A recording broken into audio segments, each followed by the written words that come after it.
Hi, everyone, and welcome to One Question with Pastor Adam. And I am Adam, and I am pastor to believers and to doubters, to unfaithful Christians and faithful atheists. And friends, Jesus was not afraid of questions, and neither are we here at One Question with Pastor Adam. And so here we are tackling some tackling. Should I use tackling? What's a better word for than tackling? Tackling feels too violent in this situation.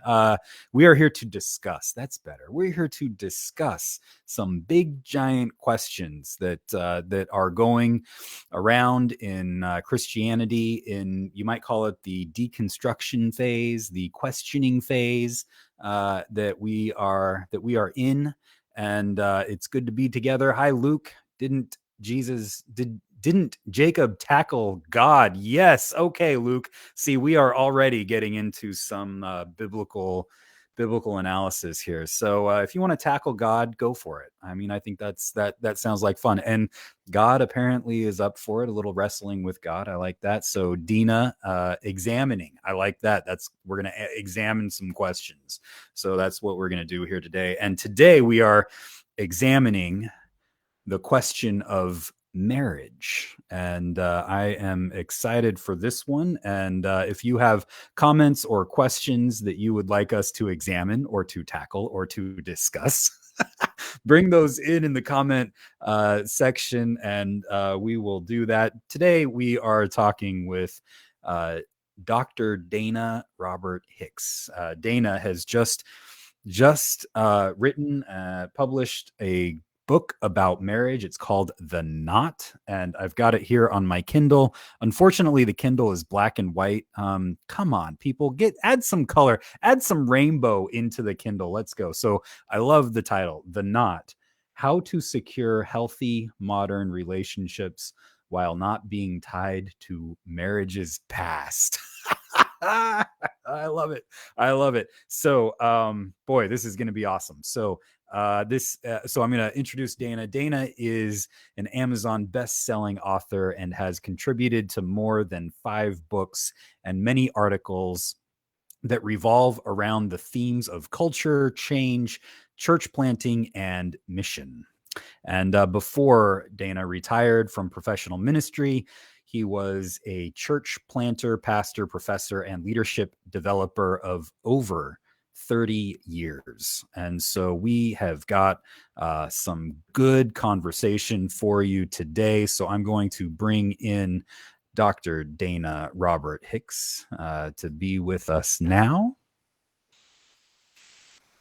Hi, Dana. Hey, how's it going, Adam? Thanks so much Great. for having me on your little podcast here.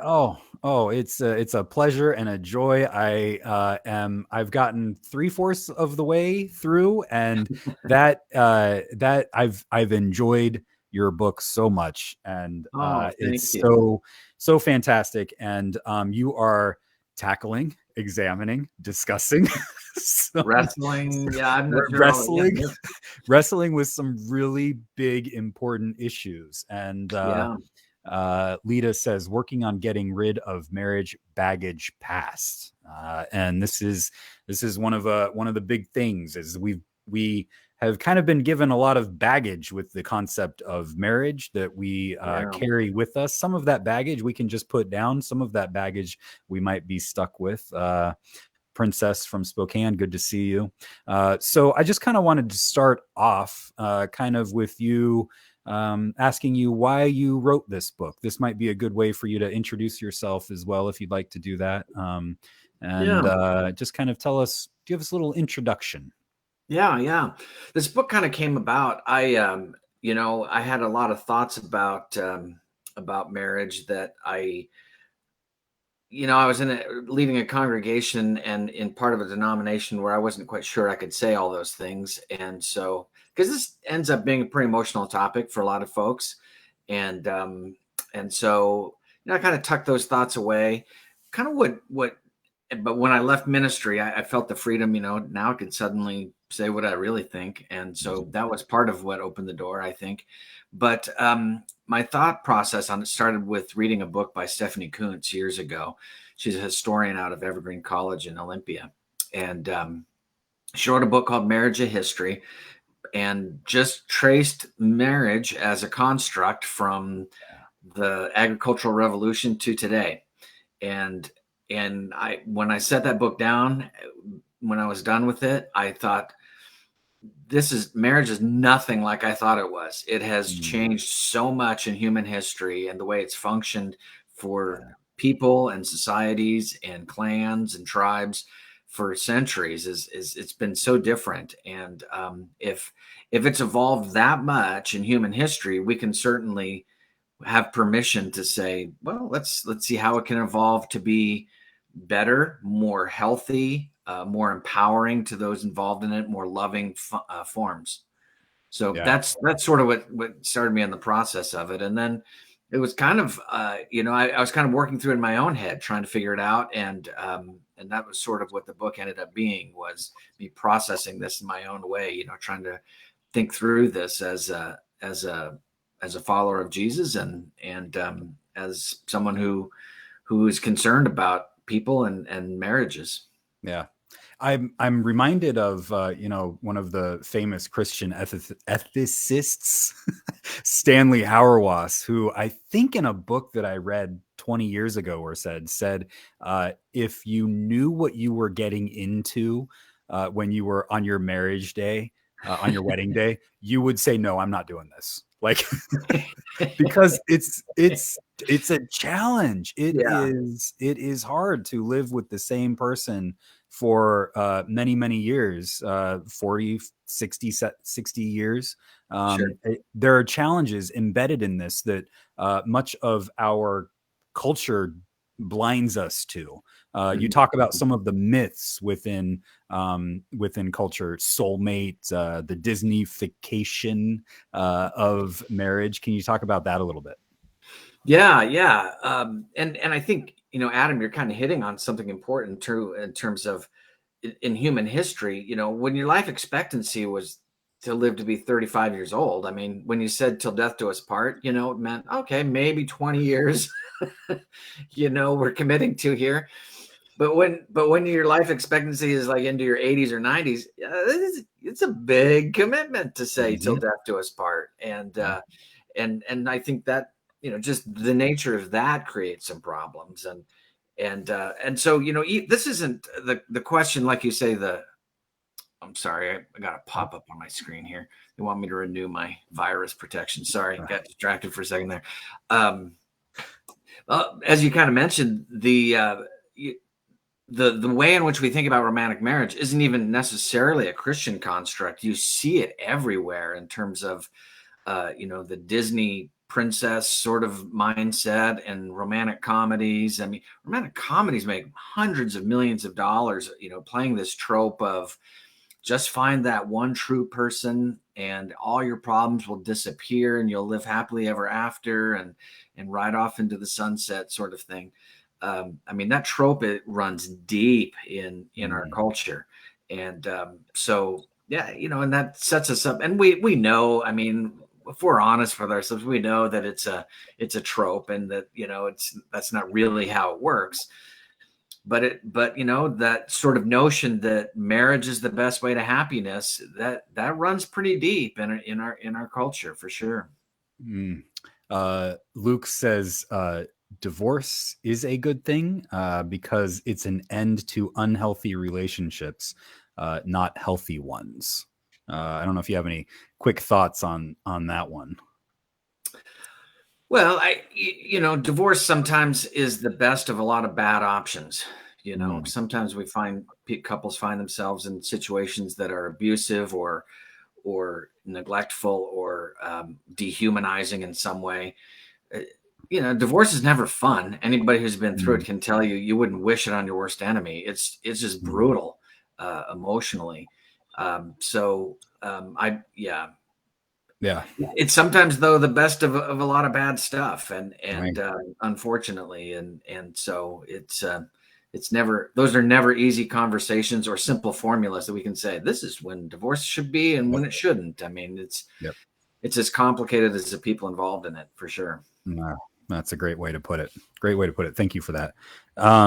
So we happen to be on this day talking about this topic of Yeah. marriage during a pretty major cultural event.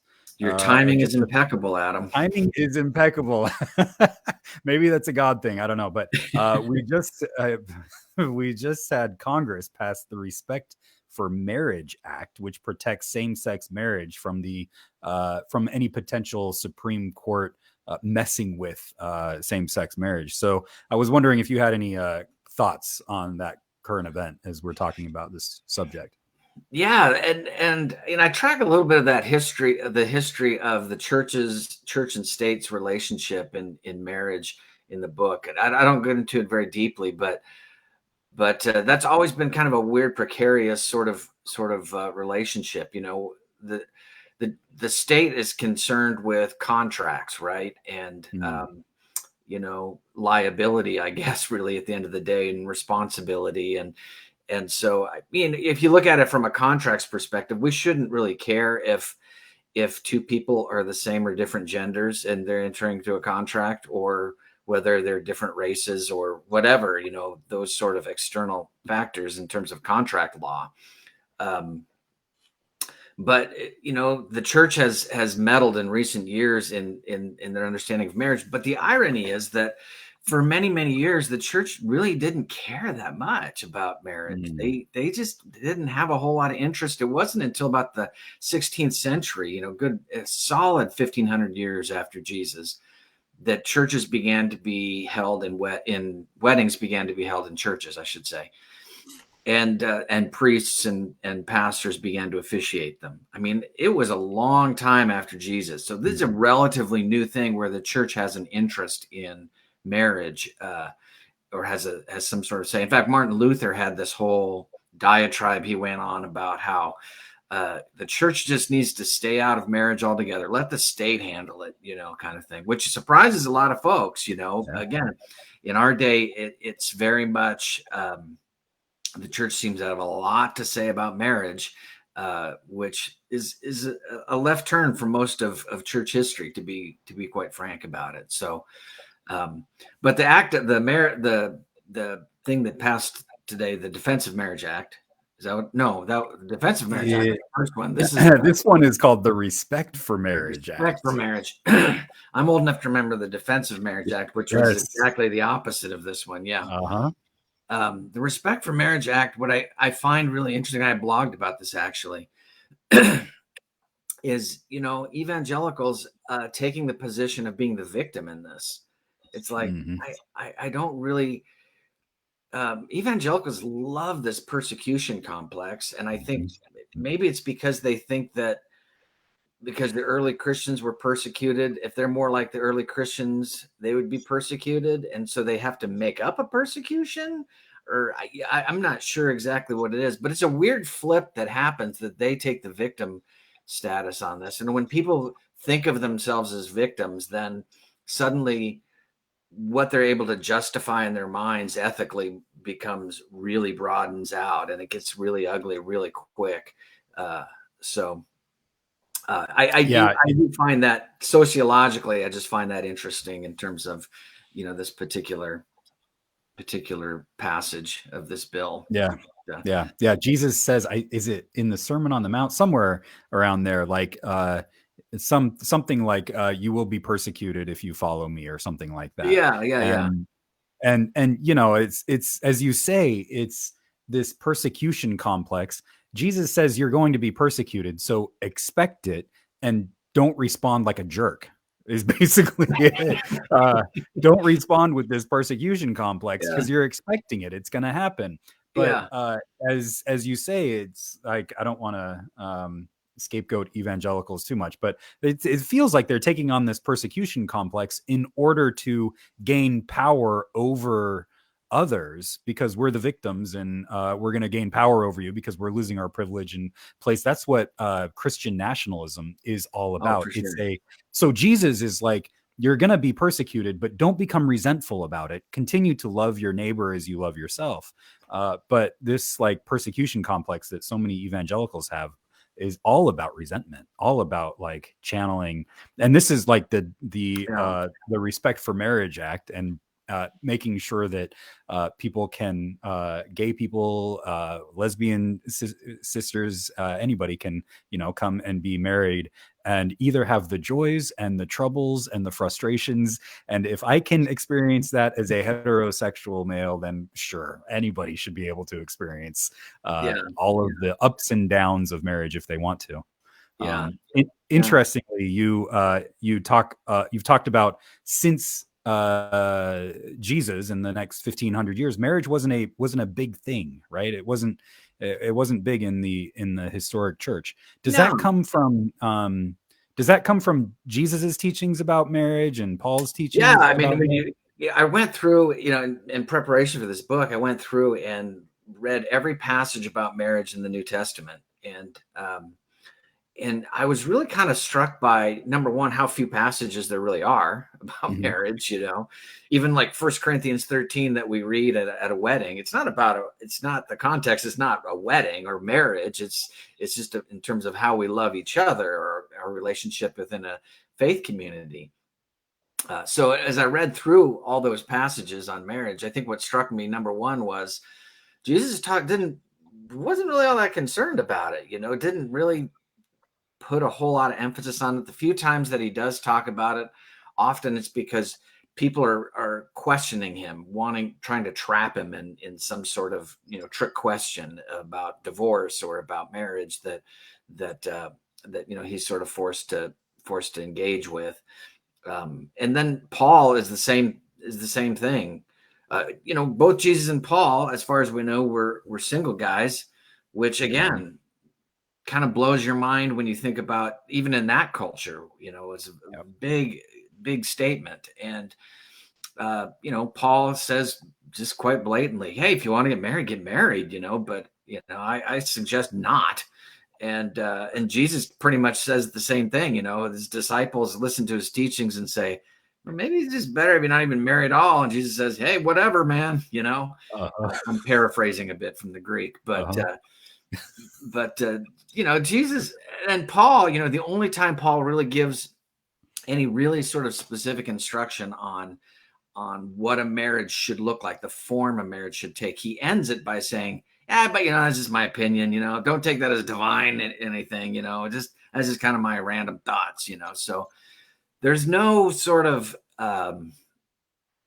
priority for marriage in the New Testament, or in fact, the early Christians picked up on that, and for the first few centuries of Christianity, to be single, to be celibate, was sort of really celebrated and thought of as sort of the way to go. And yeah, and it's funny how that sort of evolved, obviously, and has changed over time. But yeah, the way in which, again, often people in churches talk about and think about marriage is very, very different than the way Jesus, Paul, and the early Christians would think and talk about marriage. Yeah, it's just so interesting because I keep going back. I think it's First Corinthians chapter 7 where Paul talks about marriage, and he says exactly what you said. I advise something like, I suggest that you not get married, that single people stay single, like I've done.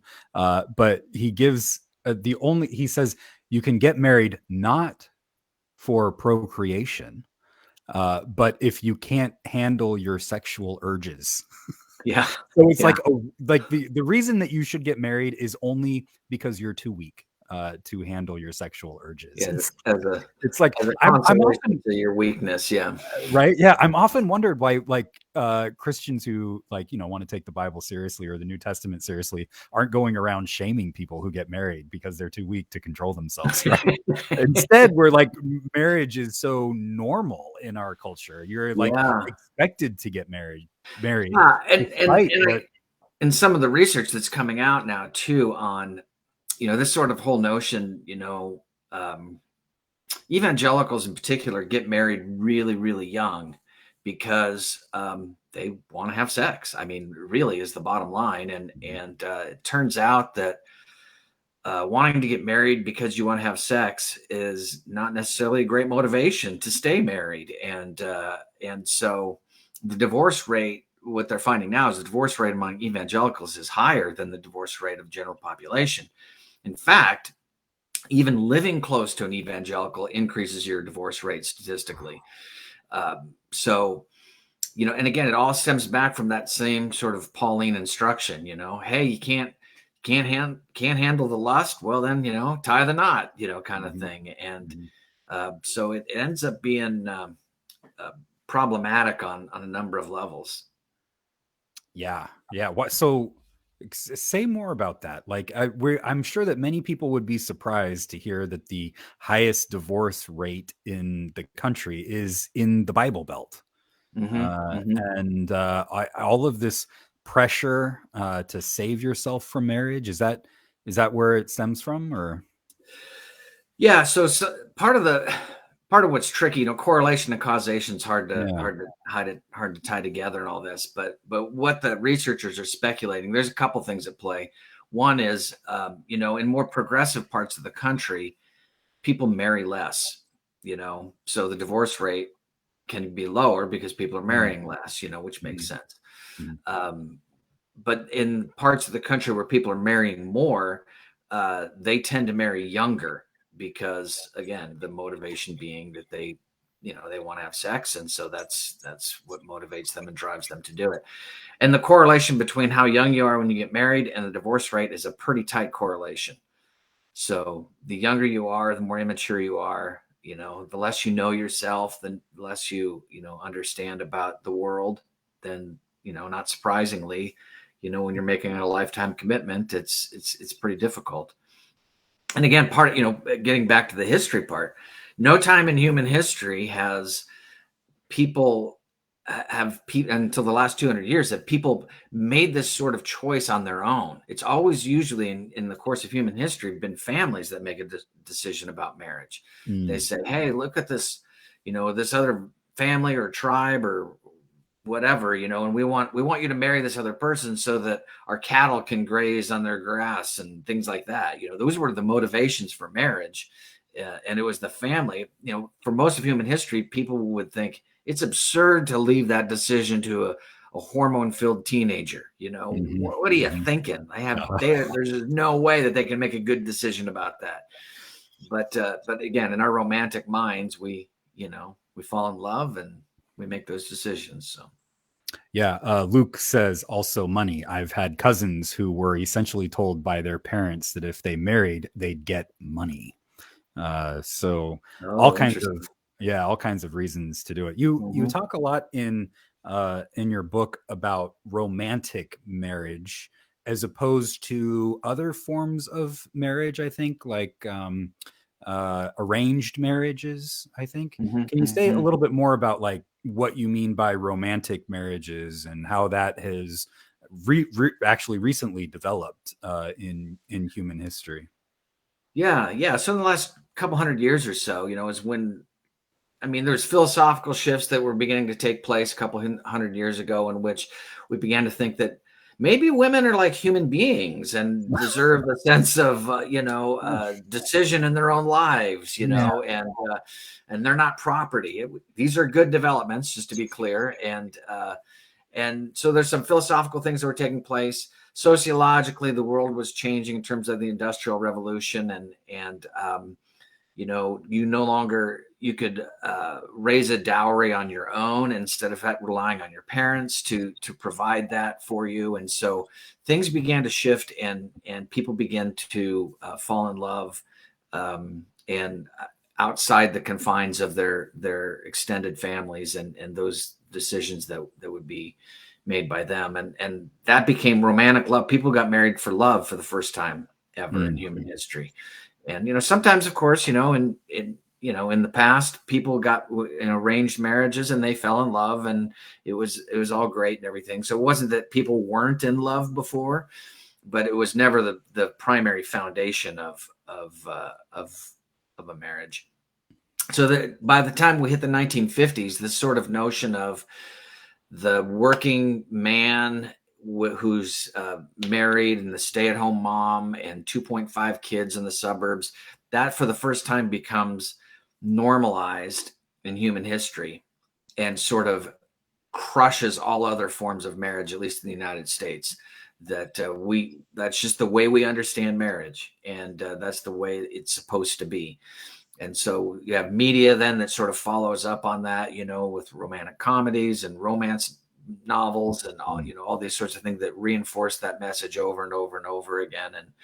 And Cinderella singing "Someday My Prince Will Come," sort of thing, and in a Disney film, and so marriage becomes really based on this. But of course, it doesn't work out very well, and the divorce rate Mm. soars because it turns out if you fall in love, you can fall out of love, and there's a lot of reasons. And the more women had options and independence, they often opted out of these oppressive marriages, and so the divorce rate kind of peaked around in the 70s and the 80s, and it started to drop. It's been dropping slightly since then, but that factors mostly because people are getting married less, and so that's part of it. And some of it is that people are reinventing marriage. They're thinking about it in different ways, and what would have been a deal breaker in the past becomes a new way of sort of seeing marriage now. Yeah, yeah. Raylene has a question. I'm Yeah. not sure how to answer this one. At what point did marriage become for life, a lifetime commitment? That forced mindset has destroyed many a person's life. Divorce sadly became one of the greater sins or shames.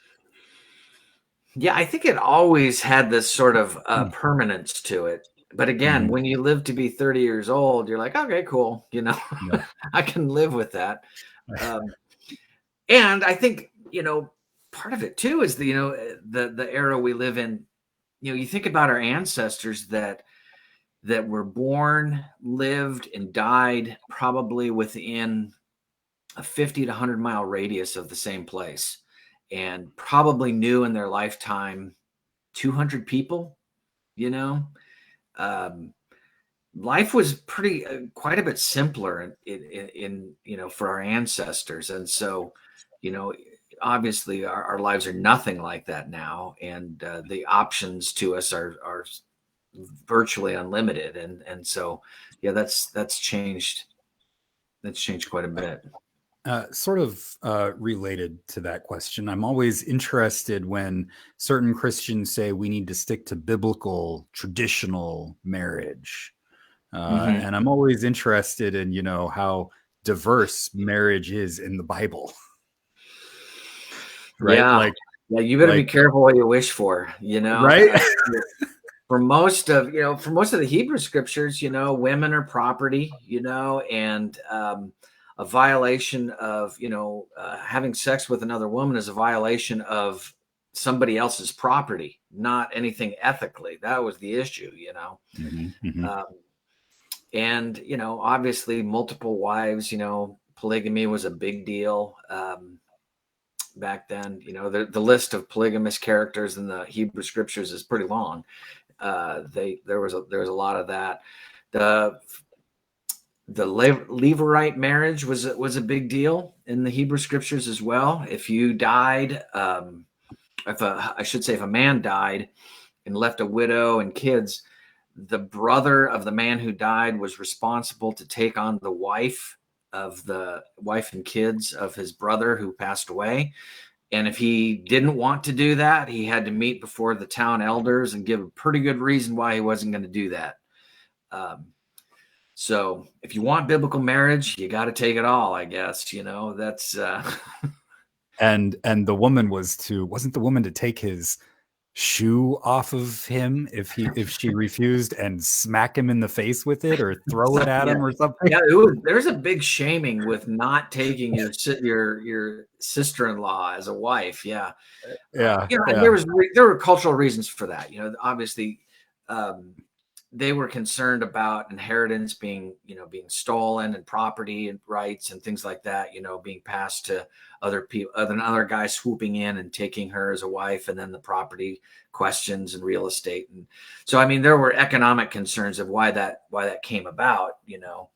We tend to look back again with romantic marriage eyes about, and think of it in a sexual way, but But the reality is that for a lot of multiple marriages in the Hebrew scriptures, there were very pragmatic, practical, economic reasons for why they were doing that, that had nothing to do with sex, or love, really.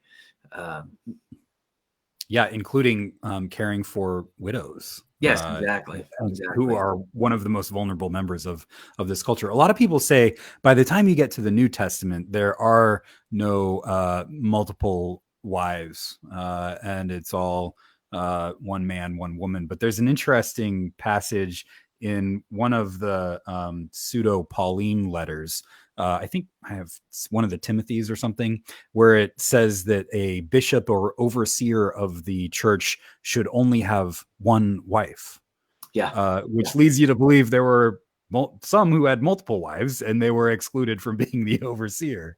yeah. Paul's letter to Titus has that as well. Is Yeah, that, oh, is that Titus? Yeah, yeah, yeah, um, yeah, and yeah. I have polygamy is so pervasive in human history that I have a hard time believing that for a window of time in the first century it didn't exist. I mean, right.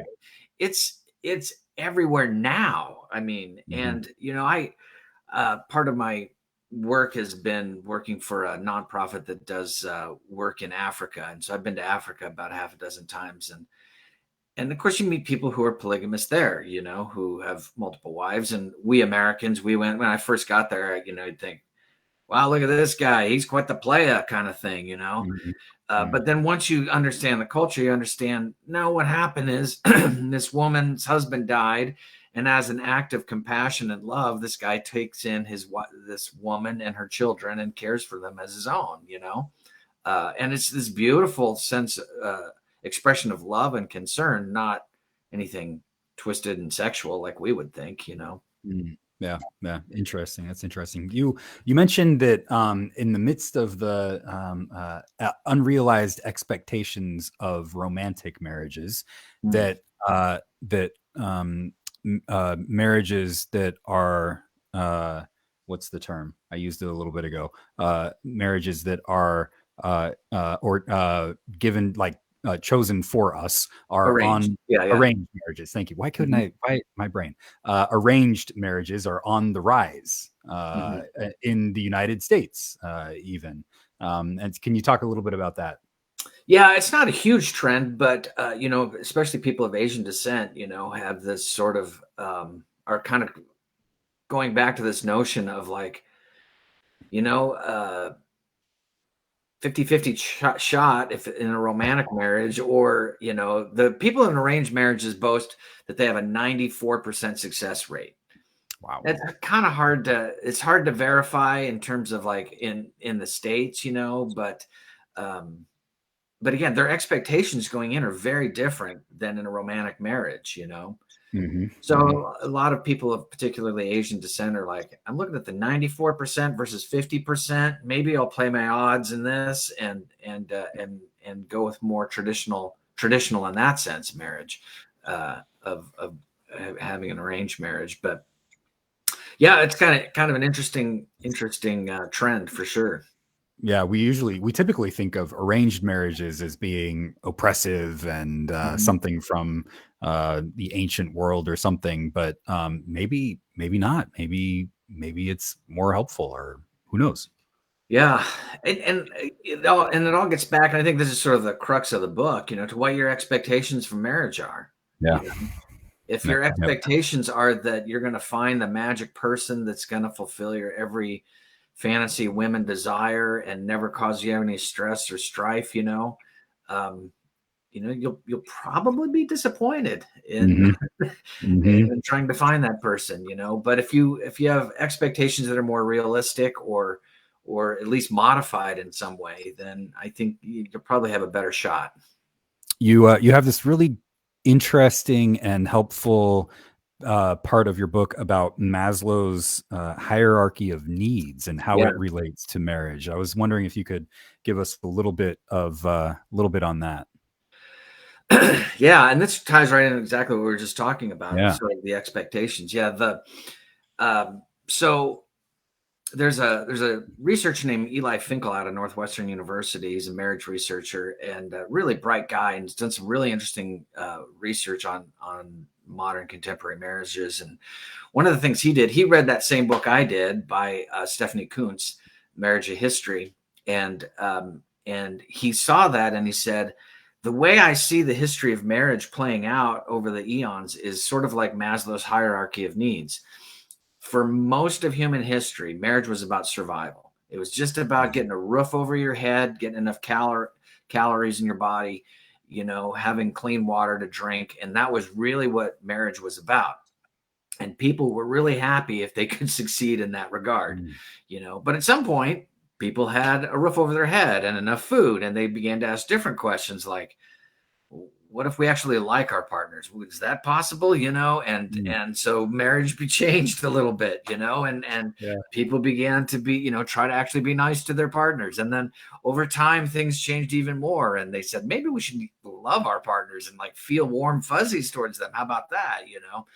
And so that was the beginning of romantic marriage, So we're climbing further and further up Maslow's hierarchy of needs. And, you know, uh, and he says that we've got to a point now where even past the 1950s into where we are today, he calls them self-actualized marriages, that people want not just to have someone, for safety and concern and connection and friendship and status and all those things, but we also are trying really hard to have the person that we're married to help us become fully who we really are, help us Mm. become self-actualized in some way.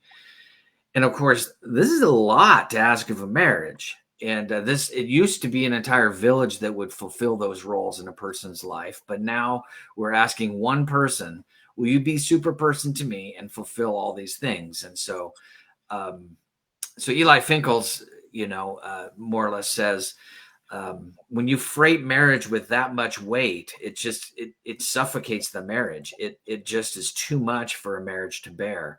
Mm. And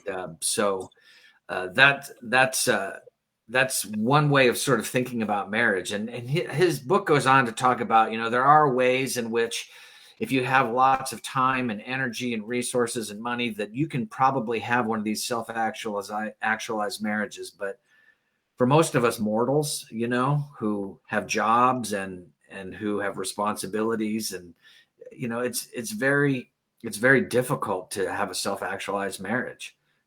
Yeah, one of the things that you talk about that has shifted me a little bit is that I always hear from probably more conservative folk that marriage is your way to happiness. Mhm. But one of the things that you mention, and I think it comes from it comes from all of the research that you've done, is that marriage is actually, studies show, more likely to make people feel more lonely in their lives because marriage isolates us from the larger community. I mean, when you said like the village was there and Right. we were all part of the village, marriage can have a way of just isolating us to one person, making us feel very lonely. Right, right. And when you buy into that sort of notion of the super person, that one person who's going to be everything to you, then you sort of cut off ties to everybody else. And is sort of what happens, incidentally, as unintended consequence, I guess you could say. So we end up cutting off from our extended families more. We end up cutting off from friends, that we've had for years. We don't talk to them as much, and we find ourselves completely isolated. So such that now they're finding that marriage and loneliness are pretty tight correlation in terms Mm. of generally people who get married become more lonely than people who are not married. So Luke says marriage is more often than not an avenue to despair. so, okay. So I don't want to leave us with the Yeah, despair part yeah, yeah, yeah. because you in your book you suggest, okay, marriage has like changed over time, it's transformed, we've had different kinds of marriages, Mhm. and that should open us or invite us to see that marriage can take on new forms, maybe more helpful forms that lead to more fulfillment for folks. Can you talk a little bit about that? Yeah, and let me take a step back here in Luke's comment. I think that, and he doesn't use the word unhappy, but despair kind of implies that. Mm, I intentionally in the book didn't try to create a framework of like how to be happier in your marriage or how to find a happy marriage, because I think happiness can be kind of elusive. And so I made the framework around love and loving and empowering and relationships. How do we create more situations that are loving? And I mm, think that might be a better question to sort of start with, because again, if we're chasing happiness all the time, right. you know that it's a moving target, and it ends up being, sometimes it's a fool's errand, I think. Mm, um, mhm. so um, yeah, but to answer your question, how do we move forward? I mean, because yeah, we can end this discussion and be like, yeah, marriage sucks. All right, goodbye, everybody. And that's not really what I'm going at in the book. I think I Uh-huh. have to kind of deconstruct romantic marriage in order to kind of reconstruct for what Mm, it might look like down the road. Is really my intention in the book, love it. i- Yeah. is to say, okay, look, this isn't working. Can we talk about what it might become? Can we talk about how do we create constructs of marriage in which we begin to put our expectations uh, in a village again? To say, Mm, I'm going to surround myself with people that are supportive and helpful. You know, people will often find emotional needs in one place, or support, companionship, partners for golf buddies or whatever. I mean, there's a million ways that we can find connection outside of the one super person that we want to create, that makes marriage much more healthy. And so Luke has some suggestions. Not surprised. Luke says open relationships and BDSM can save your marriage. well,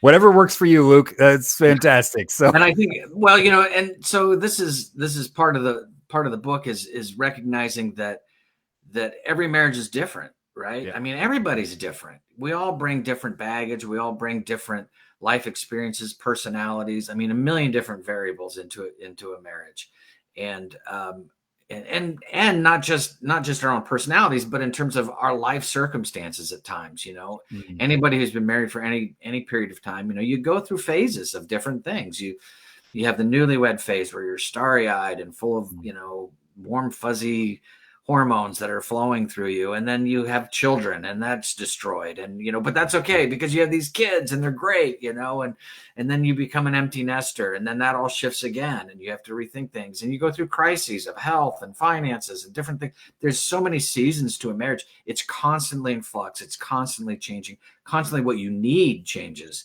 in out of your partner and in a marriage. And so, these conversations are ongoing, of what are we asking from each other? What do we need from each other? And sometimes you throw that out there. Yeah. So there are a million different ways, as our friend Luke has told us, that we can kind of look at that and say, maybe for the season, this is what we need to kind of move forward. I would imagine that part of what is so difficult about uh, these conversations in marriages is that we aren't supposed to have needs. Needs make us vulnerable. And so, how do you be open with your needs, your desires, your wants with anyone, including a spouse? Because if it just brings up all kinds of Mm, feelings of vulnerability inside of us. yeah, for sure. Yeah, vulnerability sucks, but it's also the only way to intimacy. Yeah. Yeah. Right. It's Yeah. the only way, the only path to intimacy. Brene Brown's done a lot of writing on this stuff, of Yeah. that vulnerability is the only way to intimacy, and you know, it's impossible without it. And so Mhm. There you it go. sucks, but I'm sorry. Yeah, right. That's it. Well, Dana, thank you so much for being here. Again, everybody, the book, highly recommend, wonderful book, The Knot. Here it is on my Kindle. The Yeah, I Knot, got a how to, color version oh, for that. There that you is go. a much better looking version of the book. So you can get it. You can get an ebook or the physical book. The physical book is beautiful, nice rainbow. You all know I love the rainbow. So the book is called The Knot: How to Secure Healthy Modern Relationships While Not Being Tied to Marriages Past. And yeah, Raylene, need in relationships a safe space. We all need safe spaces. So perfect. So Dana, how can people keep up with you and your work? Yeah, I'm on Twitter and Facebook, and I got a website too. I think you maybe put those in the show notes or something if folks want to follow what I'm doing. That'd be great. And watch people throw tomatoes at me, and for all the marriage stuff. But yeah, love to connect with folks.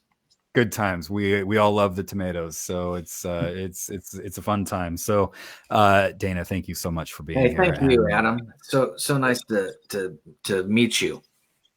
It's nice to meet you too. And everybody, thank you for being here. Thank you for your comments and for your questions. I think we will do this again next Thursday at 11 o'clock Pacific. We'll have just kind of like an end of the year show. And so it'll be our last One Question with Pastor Adam. And you can keep up with all One Questions with Pastor Adam on Facebook here live on the Pastor Adam Facebook page and the Clackamas United Church of Christ Facebook page. You can also listen to One Question wherever you listen to your podcasts. If you happen to listen on iTunes, I would love it if you gave me a 5-star review. No 1-star reviews, people. Okay, I've already had those. We don't need any more of those. Give me a nice comment with the 5-star review. That would be awesome. And so friends, hope you have a great rest of your day, and I will see you all next week. Until then, God be with you.